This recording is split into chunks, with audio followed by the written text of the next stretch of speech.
The vehicle fleet in World of Tanks never stops growing. In the near future, several American vehicles with brand new mechanics will be sent to the super test. Their name? Yo Tanks.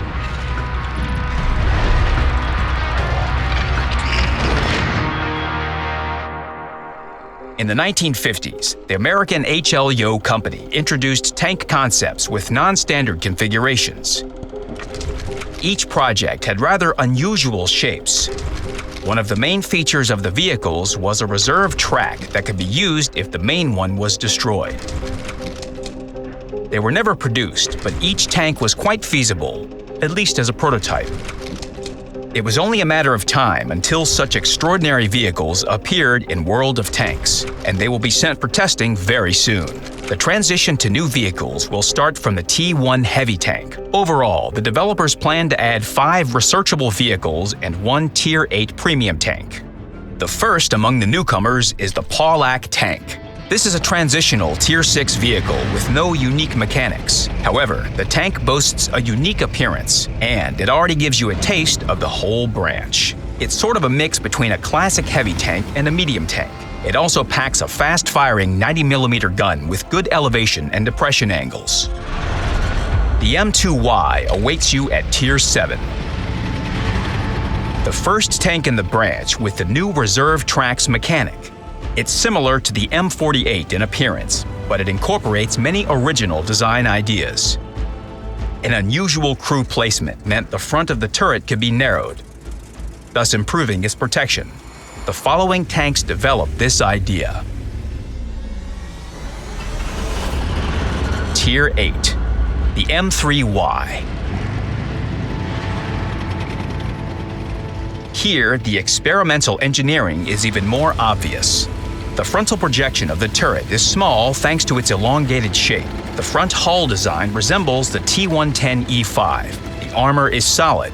It's enough to withstand hits from vehicles of the same tier or lower. Its 10 degrees of gun depression will be very useful when taking advantage of terrain irregularities. The Tier 9 tank, the M6Y, iterates on the ideas of its predecessors. Your attention is immediately drawn to the elongated shape of the oscillating turret. It has additional features in the form of 2 cupolas that will definitely attract enemy shells. On the other hand, its turret and hull armoring is more than adequate. In terms of appearance and gameplay, the M6Y is almost a top-tier vehicle. But we all understand what this is all about. Tier 10, the M5Y. A living example of what can happen when you ask too many what-ifs. The narrow, elongated turret conceals many surprises. Its armor is adequate, but not particularly impressive. But here's what's important. The shape of the frontal projection is designed to deflect shells like ping-pong balls. And it's quite hard to hit such a narrow turret, even from medium range. The M5Y also has something with which to respond. Its 120mm gun with great elevation depression angles means it can hold its own against many opponents one-on-one. The top-tier Yo that crests over a hill looks a bit like who knows what. Seems like that's its character. And we haven't even talked about the reserve tracks yet, but that's for later. First, the Tier 8 premium tank.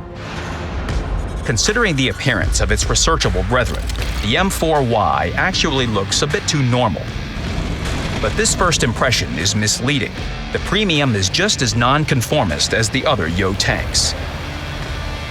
Its hull resembles that of the T110E5 with good armor and a distinctive skirt, but the turret is something else. First, it's cylindrical, which is not uncharacteristic of American vehicles. Because of that, the turret is protected equally in the frontal projection, even if you rotate it a little to the side. Secondly, it's framed by a rather thick shield, and despite what you may think, it's not a screen. The shield and the turret are one and the same. That means if you hit the shield and penetrate the armor, you will cause damage. There is no way a shell penetrates the shield without causing any damage. The weak point of the structure is the commander's cupola, which sits on top. It's rather large, but it's not easy to hit from a distance. Another questionable area is the turret's rear that sticks out from under the shield. There is less armor there than in places protected by the shield, of course. Since the turret oscillates independently from the shield, there is a notch under the gun. This is a potential weak point, as there is less armor here than on the main part of the turret. But this small drawback is easily outweighed by the vehicle's advantages. The gun has great elevation depression angles, allowing it to take advantage of terrain irregularities. In this position, the weak point is almost invisible, and the M4Y itself is very capable. And most importantly, like most vehicles in the branch, this premium has a unique mechanic.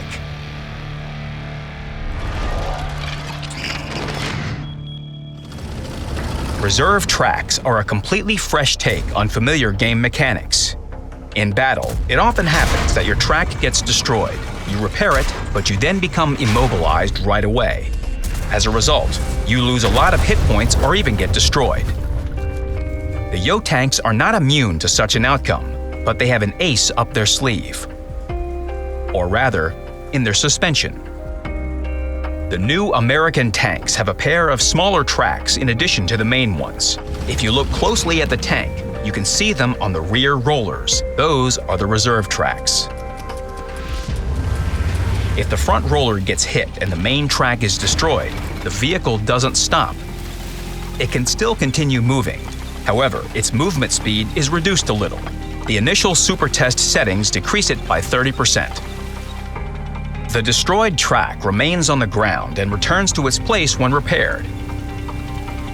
It's a game formality, just like the ability to instantly repair a track on any other vehicle. If you lose another track on a Yo-tank, you lose another 30% of speed. But it can still turn and move forward or backward. To immobilize the vehicle completely, you have to destroy at least one reserve track, in addition to the main one. In this case, the tank will come to a stop and wait for repair. Repairing them also has nuances. The reserve track is repaired first. The repair time is not final on the super test and will probably be less than the repair time of the main track. As soon as the reserve track is repaired, the repair of the main track begins. The vehicle can drive at this point, but a penalty is added to the repair time. If the tank remains stationary, there will be no penalty, and the main track will continue to be repaired at the standard speed. Also, a repair kit will repair all tracks at once.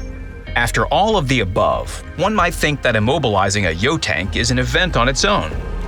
But actually, it can be achieved with a single shell if it hits the reserve track. The easiest way to do it is to shoot at the drive wheel from the side, on which both tracks are mounted. The shell must cause enough damage to destroy both the main track and the reserve one.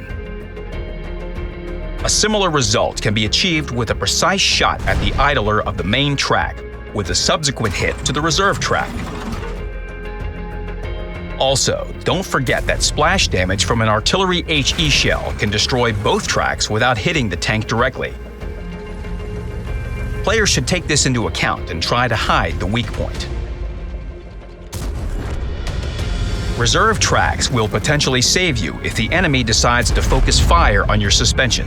The ability to roll back behind a rock or a corner of a building when your track is destroyed gives you an extra chance to save yourself. At this point, some viewers might be thinking they can leave the repair kit in the garage. And that's not such a crazy thought. With a reserve track, you always have room for error. Yes, you can lose a track, even two. What's the difference if you have two more? However, you shouldn't rush to conclusions about the repair kit. At the very least, it repairs other important vehicle modules. A useful thing. Crew skills, equipment, consumables, and directives that affect repair time of other modules also improve the repair time of both tracks. And to make it easier to follow, all vehicles now have a new characteristic: suspension repair time. The Yo-tanks will have two values, one for the reserve track and one for the main one. When hovering the cursor, you will see what affects this parameter and how. We talked about the principles behind the reserve tracks, but there are still many questions regarding balance. Which track should be repaired faster? The reserve or the main one? What should be the speed penalty? Is 30% too much or too little? How much should the main track repair be slowed down upon movement? Only the super test will give us the answers. We will test different ways to implement the mechanics, and we will start with the premium vehicle. Then the settings will affect the Tier 10 vehicle, and after that, the remainder of the branch. The Yo tanks are completely unique vehicles that will become a full-fledged part of World of Tanks in the future. Make sure you follow the news. After the super test, there will be more information about the American heavies that we can't wait to share with you. Good luck on the battlefield.